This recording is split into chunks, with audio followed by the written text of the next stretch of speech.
pessoal, estamos iniciando mais um podcast aqui no estúdio do Instituto Bertol em Florianópolis. Hoje, com o maior prazer, estou recebendo Cris Ambon, uma profissional multifacetada, digamos assim, várias competências pela formação e pela experiência. Eu vou ler aqui rapidamente. Ela é doutora em inteligência organizacional pela UFSC, Universidade Federal de Santa Catarina, mestre em administração também na UFSC, e graduada em administração na ESAG, que é da UDESC. Tem uma carreira acadêmica de mais de 20 anos, englobando gestão universitária e atuação como docente em cursos de graduação e pós-graduação no sul do Brasil. É com essa inteligência que nós vamos conversar sobre o mercado de luxo. Bem-vindo, querido. Obrigado por ter vindo até aqui. Muito obrigada, José. Eu queria dizer que é uma imensa felicidade estar aqui com você, né, por tudo que você fez e faz pelo marketing, pela comunicação da nossa cidade e do Brasil. Muito gentil, muito generosa, não sou nada disso, trabalho como todo mundo, de sol a sol. Mas obrigado por ter vindo e vamos começar falando de uma das tuas competências, que é o mercado de alta qualidade, mercado do luxo. Para uns, luxo é um carro novo, é um perfume importado, o outro é um apartamento novo, o outro é o exibicionismo das coisas caras, né? Então, o que é verdadeiramente o luxo e como é que a gente pode falar do luxo contemporâneo, que é esse negócio que a gente é impactado a todo momento? Vamos começar assim. Quando a gente fala sobre o luxo, a gente está falando sobre algo que é raro e algo que é muito importante para aquela pessoa, para aquele agente que está desejando aquele objeto, aquele serviço ou aquela experiência. Então, quando a gente fala de luxo, a gente está falando de signos, a gente está falando de códigos, a gente está falando de um padrão de qualidade fora do comum e uma escassez que gera um desejo absurdo das pessoas por aquilo. Isso pode ser uma viagem, isso pode ser um serviço, ser atendido, por exemplo, pelo cabeleireiro das estrelas. E daí, do ponto de vista objetivo, ele vai pegar a tesoura como todos os profissionais vão. Mas o fato de ele ter atendido A, B ou C, que eu posso ser, por exemplo, fã, vai trazer para mim um status de que, de alguma maneira, eu chego perto daquela pessoa que eu admiro. Quando a gente fala de luxo contemporâneo hoje, a gente tem muitas facetas dele, mas ele está cada vez mais alicerçado na questão da experiência. E por que da experiência? De eu vivenciar algo que vai me fazer mudar de acordo com a experiência ou com a sensação que eu tenho na obtenção daquilo. E o luxo também pode ser a pessoa tomar cuidado com a sua saúde, com o seu bem-estar. Isso também não pode se considerar um luxo, sem ser o dispêndio gigantesco para conseguir isso? Eu acho que é um luxo quando a gente pensa que hoje em dia a gente tem cada vez menos tempo para dedicar a si mesmo. Isso é muito raro. E que a gente também, infelizmente, às vezes não faz as melhores escolhas com o uso do nosso tempo, né? A gente ficar hoje, né, dentro dessa sociedade que a gente vive hoje, que a gente tem esse FOMO, né, esse Fear of Missing Out, e a gente teria que caminhar mais para o JOMO, né, esse Joy of Missing Out, e estar mais centrado no que importa para nós, no que realmente vai trazer algum diferencial do ponto de vista de bem-estar, de saúde mental. E daí dentro disso eu consigo o quê? Realmente ver isso como um luxo, porque é muito raro e escasso Sim. nos dias de hoje. Eu Sem vejo dúvida, que sim. sem dúvida. E como é que você vê a tua formação acadêmica contribuindo para você se localizar nesse segmento que a gente está falando, que é extremamente específico e difícil de você dominá-lo, né? Eu sou muito grata, né? Grata aos professores que eu tive, às instituições às quais me acolheram e ao longo, né, da minha graduação, do meu mestrado e do meu doutorado, como aluna, eu tive o privilégio de ter grandes mestres e escolher objetos de estudo, né, tanto do meu mestrado quanto do meu doutorado, eu trabalhei com hotelaria. Eu sempre, né, na graduação, eu também falei sobre serviços. Então, eu sempre gostei de estudar os serviços pela complexidade que se encerra neles e pelo desafio, eu adoro desafio, Gilson, e pelo desafio de você conseguir materializar valor. Quando você está trabalhando com o mercado de alto padrão, seja ele premium, luxo, super luxo, eu preciso entender que a qualidade ela é um pressuposto, ela não é um diferencial. As pessoas que estão dispostas a fazer um sacrifício, seja ele de tempo, né? Tem um lançamento de uma grande bolsa, tem um lançamento de um né? Quando a gente fala de Apple, por exemplo, eu estou falando do luxo, na tecnologia. E as pessoas agora formando filas, né, lá nos Estados Unidos, em Orlando, para ter acesso ao último iPhone. Vai ser muito caro, mas eu tenho o sacrifício de ficar esperando por eu ter essa novidade. Vou fazer a primeira selfie com o último iPhone. Isso é um valor, porque daí me diz o seguinte, eu tenho, né, é meio que aquela brincadeira da tesoura da Mônica, né, lembra dos troços dos anos 80, 90? Lembra, eu tenho, você não tem, não, era do Mickey. E, né, então eu tenho, você não tem. Então as pessoas ainda usam, né, o acesso a experiências, a lugares e a coisas que eu tenho, você não tem. Mas hoje, o jovem de hoje, ele quer mais ser do que ter. Sim. Como é que o mercado de luxo enxerga esse comportamento? É um grande desafio, porque eu começo a criar, sobretudo na imagética e na própria semiótica da comunicação dessas marcas, sensações. Antes, a posse, ela era o principal fato de acesso e materialização de eu estar vivenciando o luxo. E quando eu falo dessa geração Z, por exemplo, né, esse pessoal ali, né, entre 20 e 25 anos, os valores eles são um pouco diferentes. E eu tenho que ter uma sutileza maior. Mas mesmo assim, seja de streetwear, seja de algo muito high-end, de moda, algo muito diferente, eu vou buscar a diferenciação. E vou também, o desejo de pertencer a um grupo que é fantástico, né? O que é desejável. Queria explorar um pouco a tua experiência, falando um pouquinho sobre as estratégias que as marcas globais adotam para se posicionar no Brasil, perante o nosso público classificado por televisão, por futebol. A gente tem uma questão muito interessante quando a gente pega lá, né, no final dos anos 90 e a gente começa, metade dos anos 90, a gente começa a ver essas grandes marcas entrando numa primeira praça, que foi São Paulo. E daí elas... Exato. E elas se instalando ali. E elas foram tateando aquele mercado. E elas foram compreendendo, né, o que esse público buscava. E mesmo a grande maioria das lojas, né, do ponto de vista de lucratividade, é muito mais, às vezes, eu ter um pé aqui, dentro de um mercado que naquela época era muito propício e nós estávamos ali, né, eu lembro daquela capa da The Economist, né, e ela daí, ali no começo dos anos 2000, e daí o Cristo Redentor, né, subindo, né, para as alturas. Então ali nós tínhamos do ponto de vista de otimismo da economia, nós tínhamos, teremos cada vez mais pessoas com poder aquisitivo, porque essas marcas elas vêm para o Brasil e estão em capitais que podem adquirir ou podem suportar a compra disso, e elas também querem fincar o pé antes de todo mundo. E daí elas começaram a ter que se adaptar a, por exemplo, vender em vezes. E essa comunicação, sobretudo eventos, né, aquelas coisas petit comité, trabalhar com formadores de opinião, trabalhar com relações públicas, elas foram entendendo que eu tenho dois Brasis, né? Eu tenho o Quiet Luxury, que são as pessoas que são old money e que sempre usaram esses produtos ou esses serviços, indo para a Europa, para os Estados Unidos, porque elas viajam desde sempre, isso vem de família, e o new money, né, que é o quê? Que é essa pessoa que ela precisa ostentar. E daí... Tem muito novo rico também aqui, né? Que é fantástico. E aí o luxo aqui diz, tá vendo? Exato, que é a logomania, né? Eu preciso, não basta eu usar, eu preciso mostrar para os outros que eu estou usando. Mais importante dizer que tem do que até ter o prazer de estar. E a gente vê muito isso quando a gente vai falar de comunicação, né? Comunicação, clipes, por exemplo, ou essas cantores, né? Ou mesmo atores renomados, né? A gente vê o quê? Essa logomania. Até porque eles estão sendo usados como garotos propaganda daqueles produtos, sim, tá? Sim.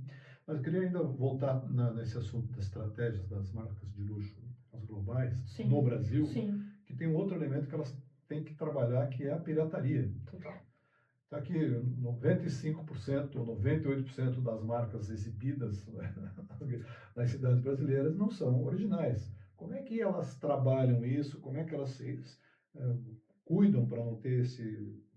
Como é que eu não quero usar a palavra estranha aqui, mas... Sim. Enfim, como é que elas cuidam disso? Isso é um problema global, né? A questão da pirataria, quando a gente pega, né, e você tem, na China, sobretudo, né, fábricas, amigos meus, eu ainda não tive o privilégio de ir até lá, mas alguns amigos meus que trabalham, né, com a produção lá na China e vêm trazer aqui para o Brasil, falou para mim que estiveram, por exemplo, muito perto dessas fábricas, ou pegaram esses produtos na mão.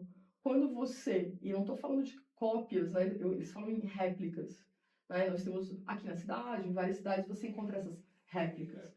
Então, você olhando, né, a olho nu, você não vê qual é a diferença disso. Ah, como é que eu vou conter isso? Né? Mecanismos legais, eles têm que usar mais do que nunca para isso, e cooperação do ponto de vista de conter a venda dessas coisas. Do ponto de vista de percepção das pessoas desses produtos pirateados, e eu pensar assim, por que eu vou pagar 30 mil reais, por que eu vou pagar 50 mil reais numa bolsa, que de repente, né, uma outra pessoa que pertence a uma outra classe social, ela vai estar usando o mesmo modelo que eu tenho, né? Porque elas adoram também piratear os modelos que são clássicos, né? A Louis Vuitton, por exemplo, né? Eu lembro que tinha uma amiga minha que ela fazia brincadeira, que ela dizia que era a Louis Vintão, que era da 25 de março. Então, se você está subindo ali a ladeira Porto Geral, né, na 25 de março, Todas as lojas têm Louis Vuitton. todas elas têm a Louis Vintão, né? Chegou ontem, né? Chegou ontem, tá fresquinha, né? E daí você vai dizer assim, eu não quero mais aquilo. Por quê? Porque deu na praça, né? Então, é muito complicado e o que eles têm feito cada vez mais é, sim, eu tenho esses modelos clássicos, mas eu tenho os modelos novos. E os modelos novos, eles se diferenciam dos outros. E daí eles contam com a questão do quê? Da velocidade de mimificação dessa indústria de pirataria, né? Em trazer esses novos modelos e já debulhar eles no mercado. E dá um descontão na troca. É uma estratégia. O que acontece? Você usa 6 meses no Louis Vuitton, traz aqui que a gente... Mas eles não fazem isso já. Porque o que acontece? Quando você está falando de marcas de luxo, é importantíssimo você ter trazido isso, você não tem desconto, você não tem outlet, você não tem... Prestação no Brasil tem. É o único, né, é o único lugar do mundo vende em vezes. Ela teve que aprender a vender em vezes. Porque aqui no Brasil nós temos, né, essa... Mesmo que você tenha o dinheiro para comprar ela ao visto, você tem a cultura de comprar em vezes. E daí dentro desse processo, enfim, eles tiveram que se adaptar. Queria explorar um pouquinho a tua experiência com mídia. Claro que tem pessoas que são o consumidor final, né, do segmento luxo, mas tem os que têm os coaches, que têm os consultores. Sim. Qual é a mídia eficaz para chegar no consumidor final do segmento de luxo? Quais as mídias que você sugere? Olha, eu acho que esses códigos, né, quando você fala, por exemplo, em você estar presente em eventos ou em lugares, ou estar vinculado com pessoas que trazem essa sensação de uma vida muito rara, muito especial. E daí você pega, por exemplo, um evento como Roland Garros, por exemplo. E daí você vai pegar a Rolex. E a Rolex está lá, né, como nesse patrocínio master dentro do evento. Cada vez que eu olho para a quadra, eu estou vendo Rolex. Quando eu olho nos relógios que os próprios jogadores estão usando, as marcas aparecem. Então, eu estar em ocasiões de uso ou de desfrute daquele bem, de uma maneira muito sutil, muito ao acaso. Ah, aconteceu. Né? É aí que eu crio.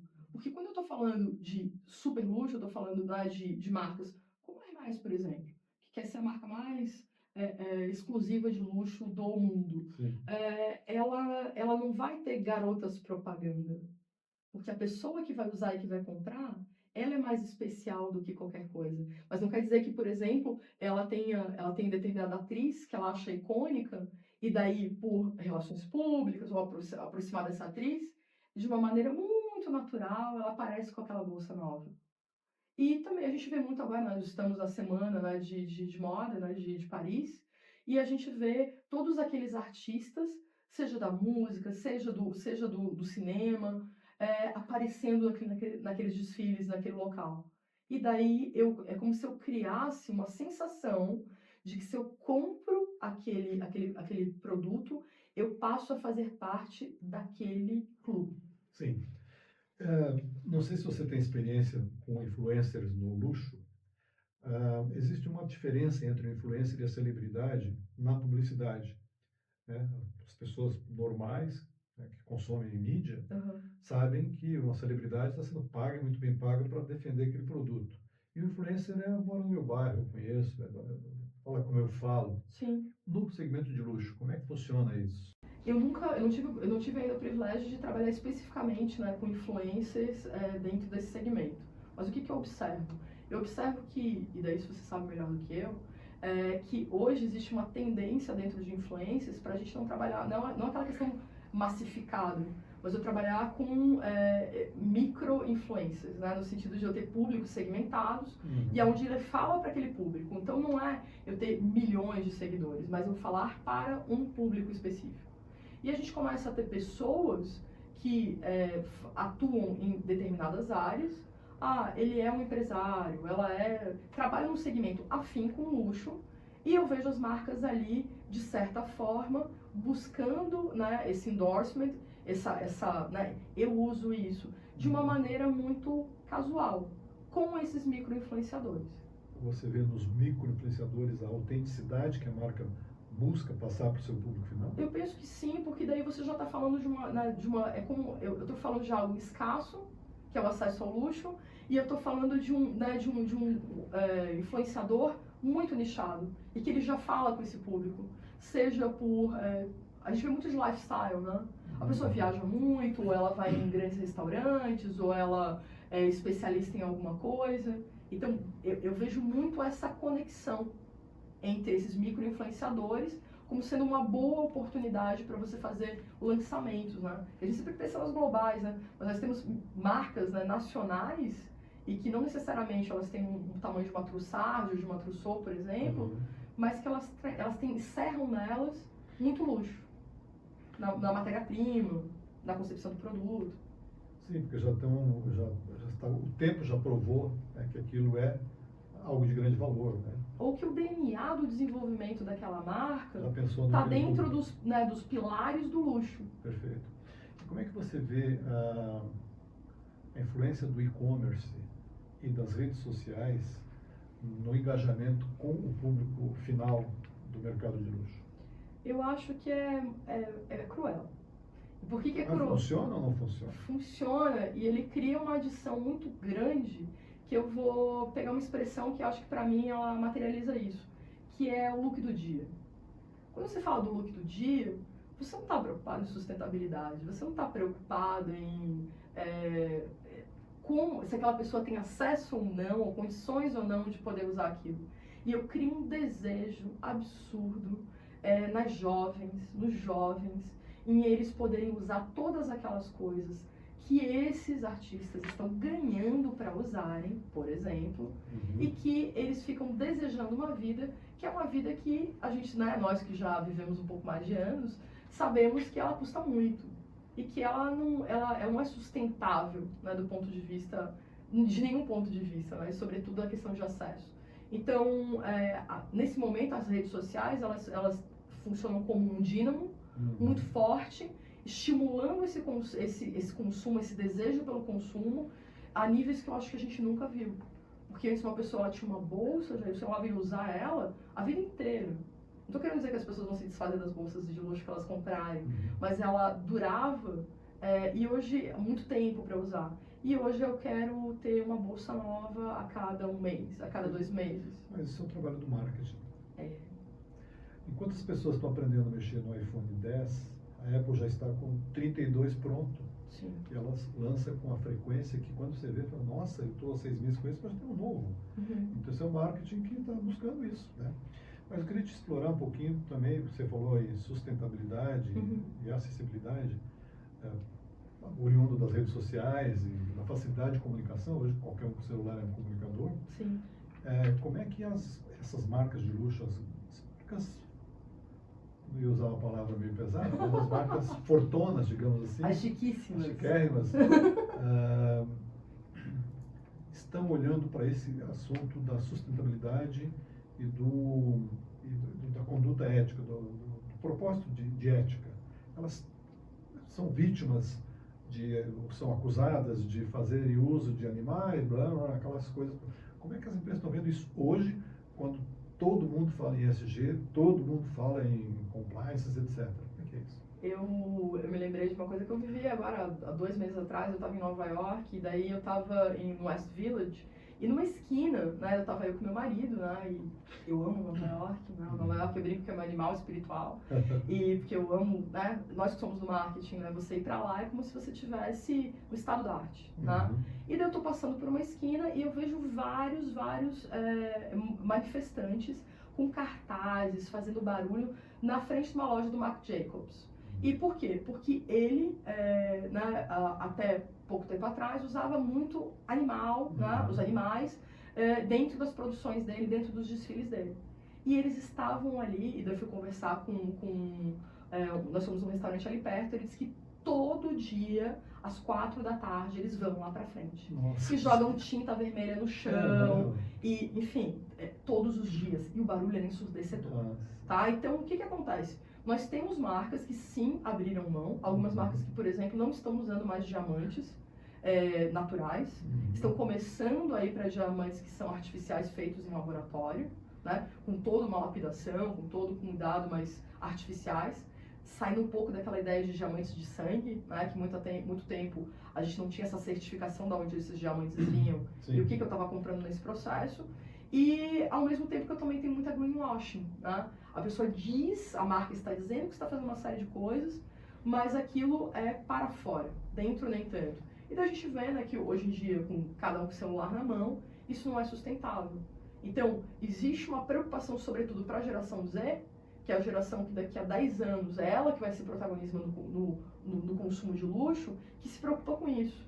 Então, eu preciso adaptar isso. Eu começo a usar daí couros de base vegetal, eu começo a abrir institutos, né, adjacentes à marca, para poder atuar com causas ambientais e causas sociais, e eu começo a dar esse caráter mais socialmente correto para as marcas. Eu queria te perguntar sobre a importância da experiência personalizada e das experiências imersivas com esse público consumidor do luxo. Qual é a eficácia, qual é a técnica e como você acha que deve fazer, o que deve ser evitado nessas tais experiências e quais segmentos que a coisa funciona bem?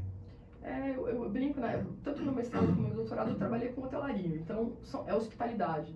Só que eu acho que esse conceito de hospitalidade, ela tem que estar encerrada em qualquer coisa.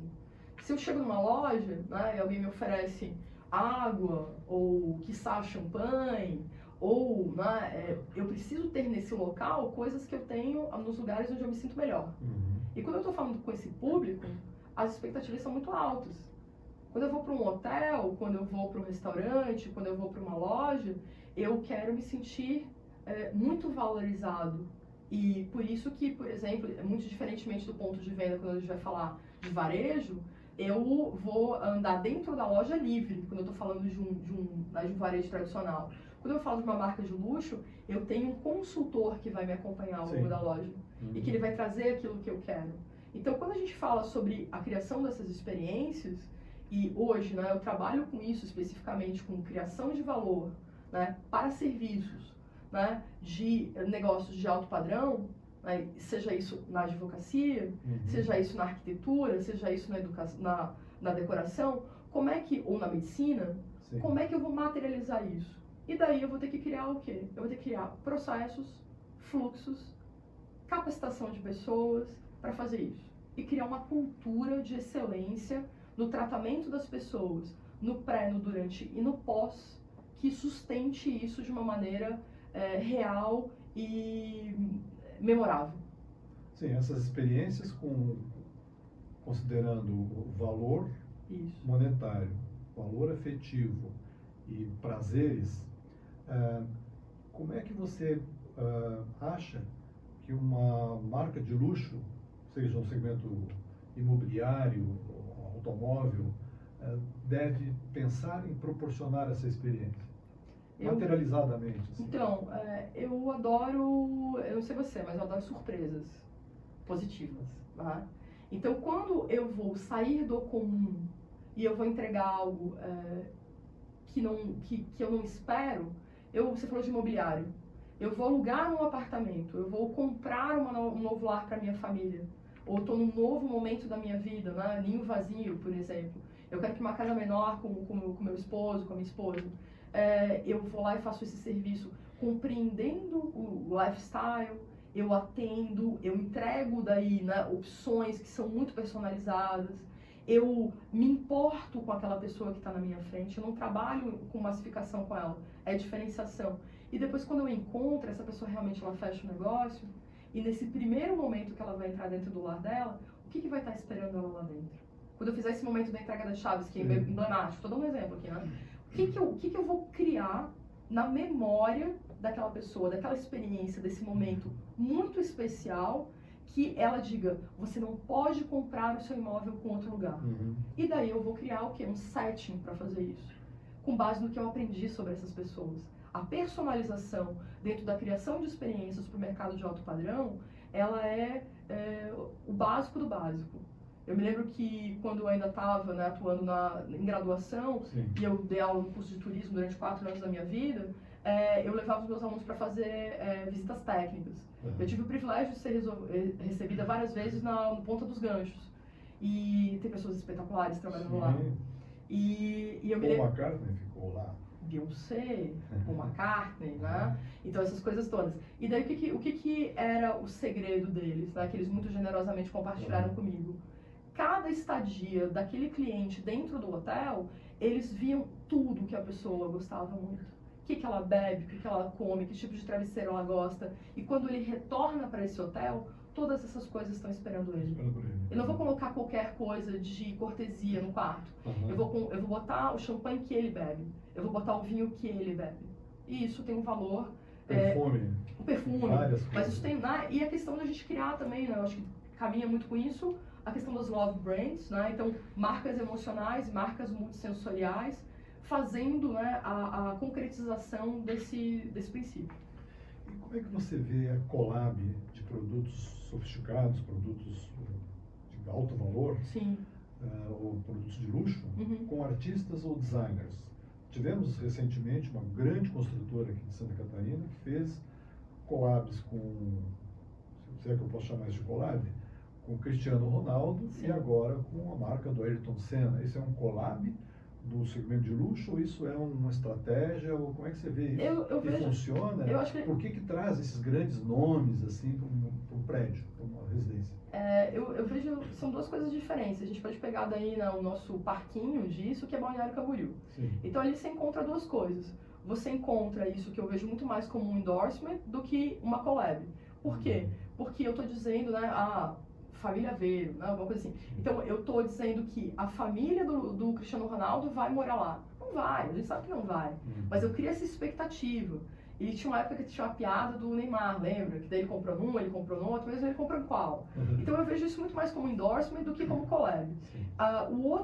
Outra virada disso é eu ter marcas como, por exemplo, a Pininfarina, ou onde eu vou trazer daí tecnologia desse laboratório de design, que a arquitetura do prédio ou os ambientes do prédio vão ser, né, o externo, o interno, vão ser influenciados pelas linhas, pela história, por exemplo, da Pininfarina. Quando a gente vê, por exemplo, isso tanto para empreendimentos quanto, por exemplo, para embarcações. Quando a gente fala de super luxo, a gente está falando de barco e avião, né? Esse é um outro tipo de dinheiro, né? Sim. E daí eu posso ter o interior do barco, por exemplo, feito pela Pininfarina, com toda a parte de decoração. Então, por que é interessante eu ter esse tipo de collab? É interessante porque daí eu estou trazendo para another notch, né? Eu estou trazendo para um outro step que ainda vai criar mais uma camada de valor naquilo que eu estou vendendo. Muito bom, a gente está chegando meio no final do nosso tempo aqui. Eu queria te perguntar quais são os maiores desafios que você vê na construção de serviço de excelência voltado para esse público, considerando o seu grau de exigência. Então, a constância.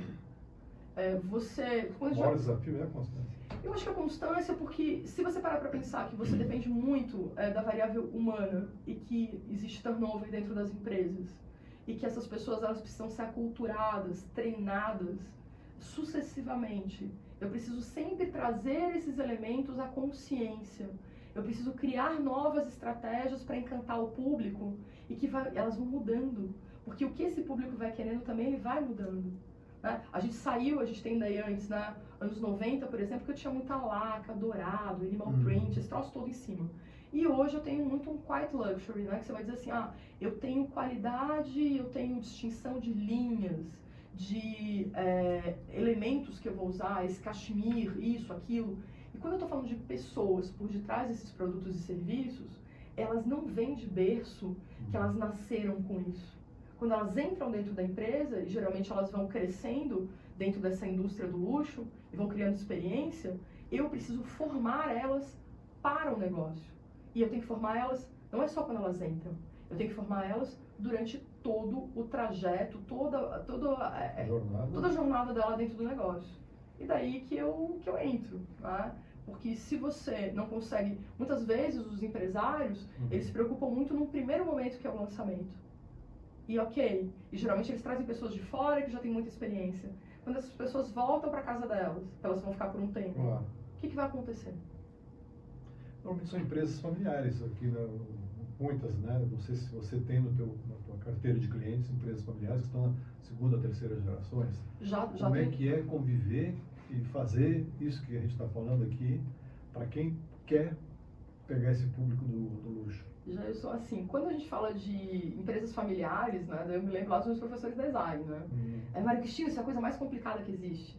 E quando eu dei aula na ESAG, né, durante os 4 anos que eu dei aula na UDESC, como professora, eu tive muitos alunos que eram de grandes empresas familiares daqui do estado, tive o privilégio, né? E daí você tem a questão da sucessão familiar, que é muito complicado. E você sabe muito bem, porque daí eu estou trabalhando questão que não são só objetivas, são subjetivas porque elas envolvem sentimentos e também divergência de ponto de vista. Porque, né, sempre deu certo, por que eu vou mudar? E eu tenho aquele jovem, né, que geralmente morou fora, ou teve alguma experiência fora de intercâmbio, e que ele traz um novo olhar para aquele pai ou aquele avô que foi self-made. Ele fez do zero. E ele criou o império todo. E agora os tempos mudaram e eu preciso ajustar as velas. Então, quando a gente fala de sucessão familiar, seja o segmento que for, eu preciso ter princípios e profissionalização que vão criar um norte para que aquela empresa possa se alinhar aos novos tempos, independentemente do segmento. E quando você encontra numa empresa dessa um processo de sucessão onde o patrão, né, o pai, o avô, não preparou sucessores e sim herdeiros, como é que funciona o teu trabalho nesse momento? É muito desafiador porque você precisa daí criar o quê? Né? Soft skills e hard skills para você poder enfrentar isso. Quem é que quer ser sucessor? Porque tem gente que quer ser herdeiro, né? Perfeito. Quem quer? O querer, né? E você sabe, né, Gerson, o que eu não tenho como introjetar em alguém motivação. A pessoa, ou ela está motivada ou ela não está. Eu posso criar um ambiente que ela vai estar mais motivada, porque eu crio condições para isso. Mas eu não consigo implantar dentro dela esse chip. Né? Então, eu primeiro preciso entender tendências ali dentro, exatamente o que está acontecendo. Não existe, só tem herdeiros, não tem os sucessores. Então, vamos profissionalizar essa empresa. Vamos trazer pessoas aqui para dentro que estejam comprometidas, né, com esse legado, com a renovação, com a inovação, para fazer com que isso vai acontecer. Senão aquela riqueza toda ela é dilapidada. E daí a gente, esse homem, né, esse avô, esse pai, esse tio que criou aquilo, vai ver todo aquele esforço de uma vida. Envelhecendo, e ficando pequeno, e os gringos grandes vindo para cá com tudo. Não é fácil. Não é fácil. Mas a gente tem casos, né, de marcas, né, obviamente foram vendidas, foram recompradas. Pega a Granado, por exemplo. E você pega, né, o protagonismo da Granado, que ela teve dentro da história do Brasil, né, fez produtos que a família real portuguesa usou. Depois eles venderam, os caras acabaram com a marca. Daí eles recompraram. E daí hoje você tem de novo a Granado vista como boutique. E esses produtos, que são produtos muitos, né, centenários, voltando e caindo no gosto das pessoas, de adolescentes. Sim. Eu acho isso sensacional. Épico. É sensacional. Bom, vou fazer a pergunta final. Qual é o futuro do luxo? Ai, que pergunta difícil, né? O futuro do luxo, eu acho que ele continua, né? Eu acho que muitas pessoas falam hoje sobre a questão do luxo contemporâneo, que foi o primeiro tópico que a gente tratou, como ele sendo mais acessível. Eu sou polêmica, eu discordo.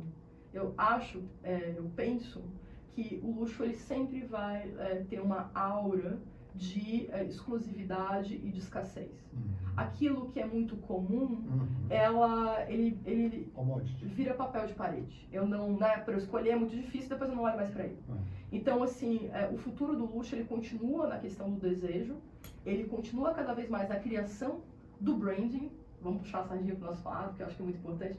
Não, o projeto do produto é muito mais importante, o design do serviço é muito mais importante, mas o branding é muito mais importante, porque ele nasce ali. Né? Essa marca, qual que vai ser os atributos dela, qual que vai ser a personalidade dessa marca, quais são os valores, como é que ela vai se conectar com a tecnologia. E ela vai ter que sim estar conectada com a inovação e com a tecnologia, mas lembrando que a tecnologia para ela é um meio de chegar nesse público, não o fim. Muito bom. Isso. O futuro do luxo é isso, é persegui-lo sempre. Né? Cris, muito obrigado por ter vindo aqui, essa câmera aqui está olhando para você, a comunidade acontecendo aqui, aguardando uma mensagem sua final para encerrar a nossa conversa. Eu fico muito feliz de estar aqui, né? Passou tão rápido, né? O tempo voa quando nós estamos nos divertindo. 40 minutos, mais ou menos. Eu queria dizer que eu vejo o futuro do nosso país com muito otimismo, pelos talentos que nós temos. Um estado como o nosso, né? Com empresas tão fortes e pessoas tão trabalhadoras, é um estímulo para mim todos os dias para trabalhar com essas lideranças, com esses empreendedores, com essas pessoas. É um privilégio. Muito bom. Pessoal, espero que vocês tenham gostado dessa nossa conversa. Eu gostei muito de conversar com a Cris e até o próximo podcast.